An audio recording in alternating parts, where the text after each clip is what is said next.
Hi, this is Walt Mossberg, personal technology columnist for the Wall Street Journal. And if you're the kind of person that takes a laptop onto an airplane, you're either going to be very happy this summer or very unhappy.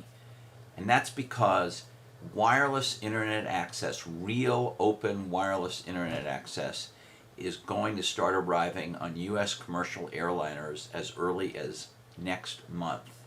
And so for some of you, you'll find that this makes your flight go faster and be more productive. And for others, you'll find that it robs you of your last hours off the grid, away from your boss and away from being connected.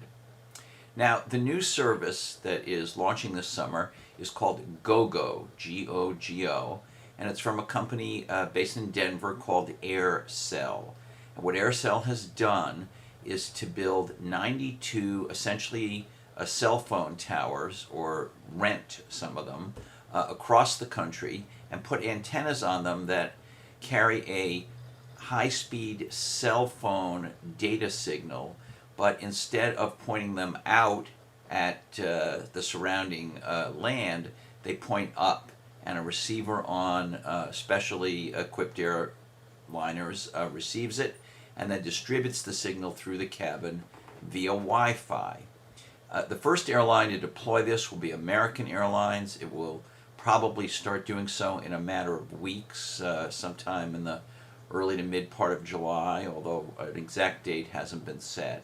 American is not going to put it on its whole fleet to start. It's putting it on about 15 767s that fly between New York and 3 other cities, San Francisco, Los Angeles, and Miami.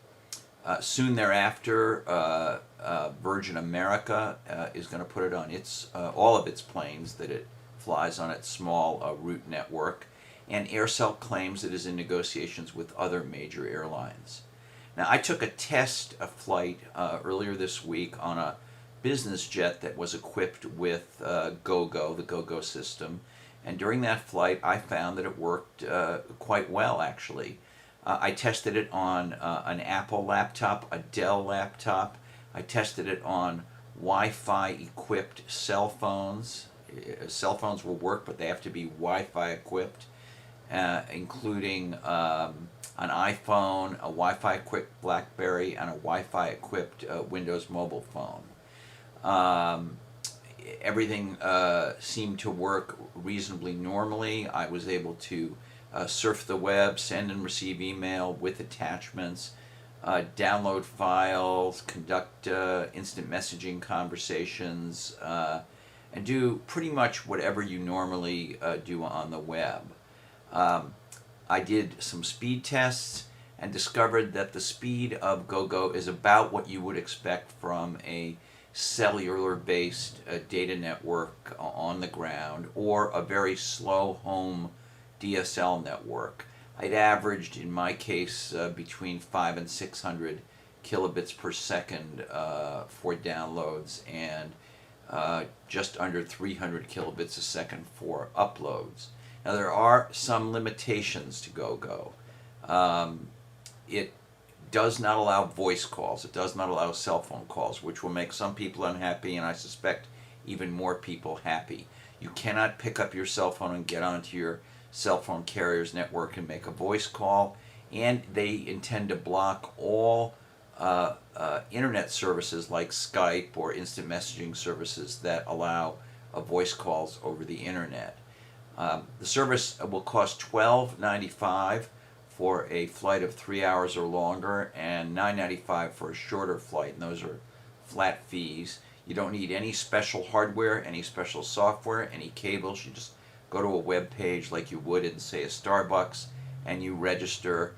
And you can even, they're going to have a way for you to register in advance, so you just put a password and an ID in, and you're good to go. So, bottom line, if you are flying over land, over North America, because that's the only area this works in, and you have either a Wi-Fi equipped laptop or a Wi-Fi equipped smartphone, you are going to be able to use the full range of the internet, except for voice calling services, starting this summer on a limited number of planes, and in my test, it worked pretty well. This is Walt Mossberg for the Wall Street Journal, and I'll see you next week.